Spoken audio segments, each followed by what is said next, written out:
সকল দর্শক বন্ধুদের রান্নাবাটিতে স্বাগত জানিয়ে শুরু করছি আজকের রেসিপি। আজকে বানিয়ে ফেলেছি বাঙালির ঐতিহ্যবাহী ডিমের বড়ার টক। মাছের ডিমের বড়ার টক খেতে কিন্তু শেষ পাতে অসাধারণ লাগে, এর জন্য মাছের ডিম তো অবশ্যই লাগবে। মাছের ডিমটা ভালো করে ধুয়ে পরিষ্কার করে নিয়ে তার সাথে প্রথমেই দিয়ে দিচ্ছি পেঁয়াজ কুচি আর লঙ্কা কুচি। পেঁয়াজের পরিমাণটা একটু বেশি করে দেবেন, তাতে করে বড়ার স্বাদটা দারুণ হবে। আর তারপর দিয়ে দিচ্ছি পরিমাণ মতো নুন আর হলুদ। এবার দিয়ে দিচ্ছি বেসন। এখানে বড় চামচের 2 চামচ পরিমাণে বেসন দিয়ে দিলাম। বেসনটা একটু বেশি করেই দিলাম, এতে করে বাঁধনটা খুব সুন্দর হবে। এবার ভালো করে মাখিয়ে নিচ্ছি। সমস্তটা ভালো করে মাখিয়ে নেওয়ার পর এবার ছোট ছোট বড়ার আকারে ভেজে নেব। ডিমের বড়া ভাজতে কিন্তু খুব একটা বেশি তেলের প্রয়োজন হয় না। আমি সাদা তেলেই মাছের ডিমের বড়াটা তৈরি করে নিচ্ছি। আপনারা চাইলে সর্ষের তেল ব্যবহার করতে পারেন। আর ছোট ছোট করে দিচ্ছি বড়াগুলো, এতে করে অনেকগুলো বড়াও তৈরি হবে আর দেখতেও বেশ ভালো হবে। আর যেহেতু ঝোলে দেব, তাই বড়াগুলো কিন্তু ছোট করে ভাজলেও ঝোলে দেওয়ার পর ফুলে এর ডবল হয়ে যাবে। সেই জন্য ছোট ছোট করে দিয়ে ভেজে নিচ্ছি। একটু সময় নিয়ে গ্যাসের ফ্লেমটা মিডিয়াম টু হাইতে রেখে বড়াগুলোকে এপিট ওপিট করে লালচে করে ভেজে নিতে হবে। একসাথে অনেকগুলোই কিন্তু দিয়ে দেওয়া যায়, একটার সাথে একটা লেগে ধরলে কোনো সমস্যা নেই। ভাজা হওয়ার পর কিন্তু বড়াগুলো নিজের থেকেই আবার খুলে আসবে। বেশ ভালো করে লালচে করে ভেজে নিচ্ছি।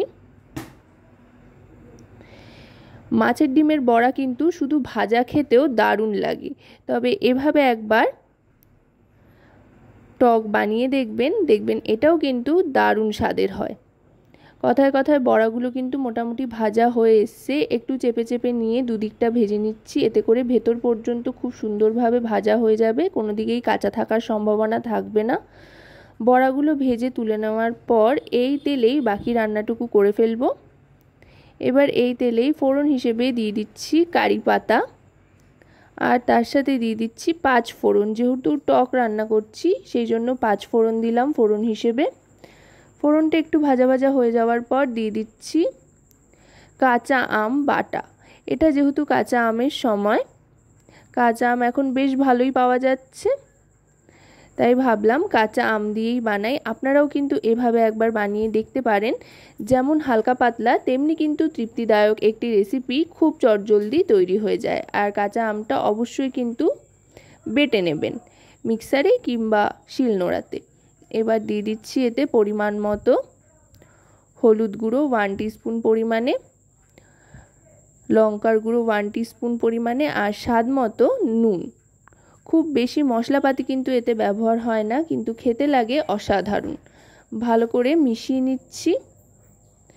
মিশিয়ে নেওয়ার পর এবার গ্যাসের ফ্লেমটা একেবারে লোতে করে দেবো।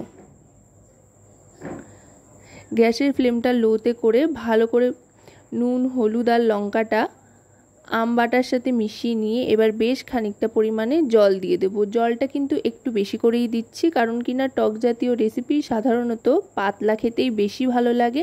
আর যেহেতু আমের কাদ মেশানো রয়েছে, এটা এমনিতেও রান্না হয়ে যাওয়ার পর বেশ খানিকটা ঘন হয়ে যাবে, সেই জন্য একটু বেশি করে জল দিচ্ছি। জল দিয়ে ভালো করে ফুটিয়ে নেব। যখন খুব ভালো করে ফুটে উঠবে তখন স্বাদ অনুযায়ী একটু চিনি দিয়ে দেবো। আশা করব রেসিপিটি আপনাদের ভালো লাগবে। ভালো লাগলে অবশ্যই রান্নাবাটি চ্যানেলটিকে সাবস্ক্রাইব করে লাইক শেয়ার কমেন্টের মাধ্যমে আমাদের পাশে থাকবেন। আর পাশে থাকা বেল আইকনটি অন করে দেবেন সবার আগে সমস্ত রকম রান্নার নোটিফিকেশান পাওয়ার জন্য। আপনাদের একটা লাইক শেয়ার সাবস্ক্রাইব কিন্তু আমাদের অনেক অনেক উৎসাহিত করেন নতুন নতুন ভিডিও তৈরির জন্য। আর রান্নাবাটি সংক্রান্ত কোনো পরামর্শ থাকলে অবশ্যই কিন্তু আমাদের কমেন্টের মাধ্যমে জানাতে ভুলবেন না। আপনাদের প্রত্যেকটা পরামর্শ লাইক শেয়ার কমেন্ট আমাদের কাছে কিন্তু খুবই গুরুত্বপূর্ণ, কারণ আপনাদের জন্যই আমাদের চ্যানেল।